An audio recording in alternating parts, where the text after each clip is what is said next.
in what is turning out to be one of the largest hacks in history, with more information coming out than Wikileaks Cablegate, Offshore Leaks, LuxLeaks, and SwissLeaks combined.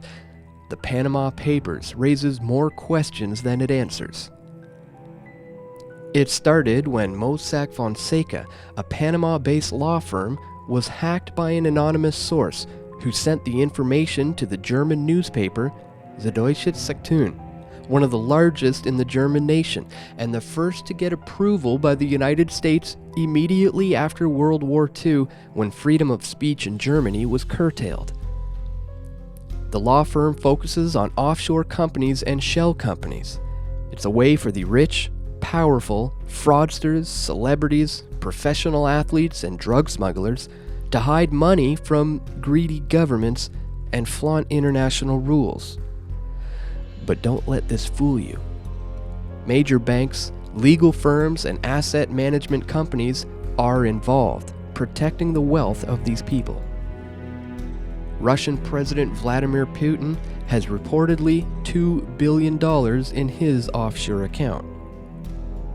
And this is what's interesting and why this leak raises more questions than it answers. The three world leaders who have been exposed are enemies of the Western order. As mentioned, Vladimir Putin has been exposed, but so has Syrian President Bashar al-Assad and Iceland Prime Minister Sigmundur Gunnlaugsson. Of course, it goes without saying why Putin and Assad are targets of Western elites, but why the Prime Minister of Iceland? Well, Iceland has been the only country that has treated the bankers the way they should, by imprisoning them.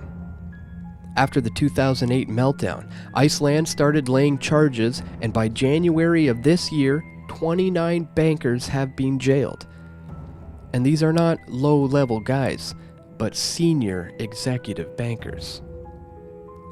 In contrast, in the US or the UK or even here in Canada, no one has been convicted.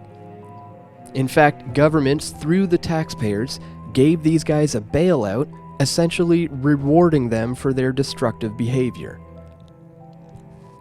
Even after the LIBOR scandal, these bankers walked away with a mere slap on the wrist. The target of these hacks are clearly enemies of the West.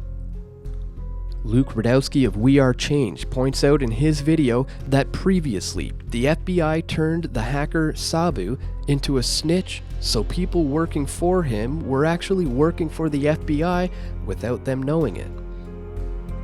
Is it possible that this recent hack was a product of a Western intelligence agency? Well, ask yourself this question: who benefits? And what about Canada?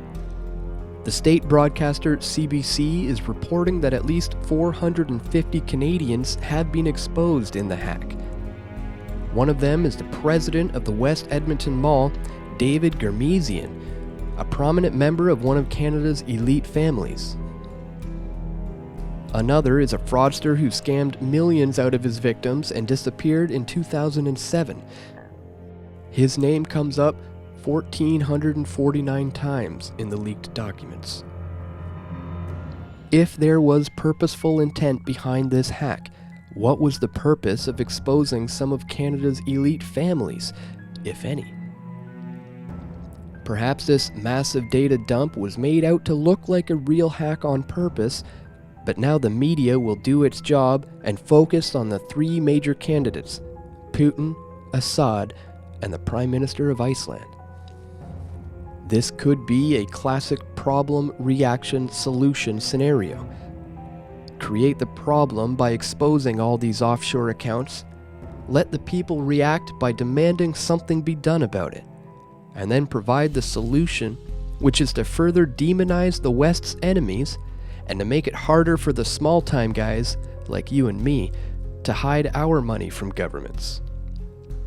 Because, let's be honest, hiding your money in an offshore account from predatory states is not an act of aggression. It's true a lot of these guys are crony capitalists and deserve jail time, but many people are honest, hard-working individuals just trying to protect their capital From a government that squanders wealth for pointless wars, Soviet-era hospitals, and indoctrination centers for our children. So while this hack is big news, let's not throw away any critical analysis.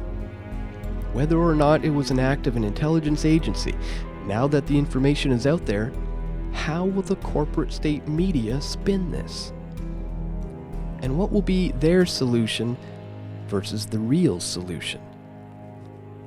Their solution being more control, more crackdowns on offshore investing and banking, that is, banking outside of Rothschild control. With the real solution being, of course, to end this fiat money empire and this house of cards that's being built on debt and interest that's paid on money created out of thin air. If you like this video and appreciate the work of real independent media, please consider making a contribution at Patreon. The links are included below. Keep fighting the good fight, my friends, and as always, press for truth.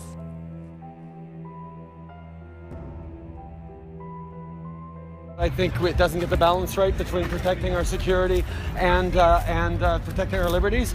That's why I'm committed to repealing the problematic elements of it. It seems to me that it's not what the people want, though. Oh, you know what? They have an opportunity to vote and decide what they want in this upcoming election. That's what the democratic process is all about. I didn't see you at Bilderberg this year. I've never been.